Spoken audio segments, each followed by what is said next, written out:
Friday, December 17th, 1937, the fifth day. 32. As soon as she finished lunch, Minnie Vautrin went to the front gate again, just as she had done in the morning each day for the past several days. There she saw more streams of weary, wide-eyed women, girls, and small children. They kept pouring in. She guessed there were at least 9,000 in the campus now. Something had to be done. Fortunately, the University of Nanking, which was also within the safety zone, had opened up a few more of its dormitories. Some of the women and children would be taken there, and she would lead them through the streets. The University of Nanking campus was not too far away, but with so many Japanese troops everywhere, it would be very risky. Already, groups of refugees were being lined up in the quad. They huddled together. The college staff kept telling them they were going to the University of Nanking, where shelter could be found. Minnie had reached the front gate and looked out into the street. Close behind her was a long column of women and children. Gangs of Japanese soldiers were going from house to house in the area right outside the campus. They swore, kicked down doors, smashed windows, and carried away whatever they could. Others merely loitered across the street or stood aimlessly in front of the gate. She turned to address the women and the children right behind her. "Everyone, hold hands!" Everyone joined hands as they proceeded slowly out of the college and into the street. The women and the children were shaking with fear, but Minnie stood in front, leading the long train, always looking in every direction. Right away, a group of soldiers rushed up to them, stopping just a few feet away to admire the sight. They looked for young women and girls, made faces, and cried out, "Hua gu niang, ha ha!" A bold Japanese soldier swaggered up to a young girl walking just a few feet behind Minnie, grabbed her arm suddenly, and tried to pull her away. The girl was terrified, but she held the hands of the woman in front of her and the one behind her. They continued to walk as the soldier held her arm. Minnie rushed to the girl's side. "Let her go," she demanded. The soldier stared back. The procession had come to a halt. Other Japanese soldiers laughed but kept their distance. The soldier gave Minnie a hard look, waved his rifle in the air, and let go of the girl's arm. Minnie's body trembled, but she maintained her intense gaze as the soldier walked away. The repercussions for a Japanese soldier shooting a Westerner would be severe, so she had assumed. But what guarantee was there that any of them was really safe? She turned back to the front of the line and made a huge waving gesture with her arm. They started off again. A half-hour later, they were at the University of Nanking campus. Fortunately, the Japanese troops had not molested them any further. Relieved, Minnie sighed as the last of this group of refugees filed into the campus. She told Helen and a few other staff members who had been assisting her to return to Jingling College first, then made the rounds to ensure and comfort as many women and children as she could. On her way back to Jingling, her pace was quick, but she did not show any outward signs of fear. The soldiers watched her silently, but did not trouble her. A short time later, Minnie reached the Jingling gate, but something was different. She stared at the front of the school for a long time before it hit her. The flag! The flag is gone. The huge 30-foot stars and stripes was gone. A custodian shuffled alongside Minnie and told her that while she was away, 2 Japanese soldiers had lowered the flag and cut it from the flagpole. He pointed to the steps in front of the science hall where it lay on the ground in a heap. "They are searching the dormitories," the custodian said. Minnie hurried to the central hall with the custodian. 2 soldiers there were pulling and kicking at its main door. What's going on? Minnie spoke firmly, but maintained her composure. Open the door, please. One of the soldiers, short, stout, with a small mustache, growled. I don't have the key. Soldiers here, growled the other soldier.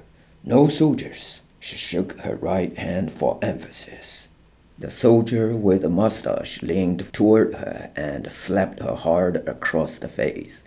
She saw a brief flash of light. Her glasses almost fell off her face. She put her hand to her cheek, as stunned as if on fire. Never in her entire life had anyone hit her like that. Minnie trembled with shock and anger. Open the door, the soldier repeated. Side door, Minnie said to them, pointing. Try the side door. The two Japanese soldiers entered through the side door, rifles drawn. They searched room by room, every floor. A short time later they came out. Minnie saw 3 workers being led through the door, their hands tied behind their backs. What's this? Minnie demanded. Chinese soldiers, snarled the Japanese soldier with the small mustache. No soldiers, workers, gardeners. But the Japanese soldiers ignored her. They took the 3 Chinese men toward the front gate. When Minnie reached the front gate, she saw a large group of Chinese men kneeling beside the road. Mr. Li, Mr. Shaw, and a number of workers, groundkeepers, and other college staff. A Japanese officer was in the process of interrogating them. Who is in charge here? The officer demanded, turning to face her. I am. Minnie stepped forward. The officer came up to her and growled, pointing to the men. Which one servant? Which one soldier? Speak! Minnie identified Mr. Li, Mr. Shaw, and most of the others as the college staff. She tried to explain that they had taken on extra help, and she did not know everyone by name. Just then she heard a car rumbling to a stop right outside the gate. George Fish, Louis Smith, and Reverend W.P. Mills, all of the safety zone committee, stepped out of the car. Minnie clapped her hands together. The men were met with bayonets and were escorted inside the gate. Stand in a line, the young officer barked at them nervously. Remove your hats. There was nothing inside their hats. The officer ordered all 3 to raise their arms so that a soldier could search each of them for weapons. The International Safety Zone Committee has been approved by the Japanese embassy, Fish said to the officer loudly. The officer remained unimpressed. There was a dull blankness in his eyes. Perhaps he hadn't understood a single word Fish had said. Oui, replied the officer, to Minnie's surprise. Formidable. Fish's French was slow but fluent. Minnie picked up a word here and there, but couldn't really follow the conversation. The Japanese officer was struggling to follow everything Fish was saying too, but at least they were talking. A few moments later, the officer left to talk with a group of soldiers who listened in rapt attention. He soon returned and addressed Minnie and the men. All foreigners leave. Leave where? Minnie asked. Here, the officer glared at her. But this is my home. I can't leave. All foreign men leave. The 3 were duly escorted back to the car. It was useless to resist. Minnie knew that the help she had counted on was gone. Jingling College was on its own. The car had no sooner rumbled away than a piercing scream came from one of the nearby buildings. A Japanese soldier darted to the front gate. He bowed quickly and spoke to the officer, who nodded and gave an order to the group of soldiers. A moment later, they had all departed in the direction of the side gate. It had gotten very quiet. Minnie and all the others remained where they were, some standing, some still kneeling by the gate.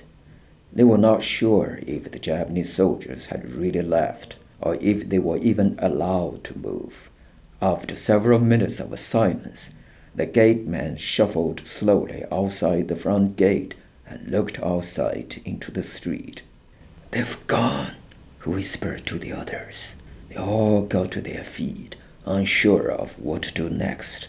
Big Wang, the groundskeeper, came running toward them breathlessly. "They have left by the side gate. They have taken 2 girls from East Court," he reported, heaving, "and at least 12 girls from the science hall."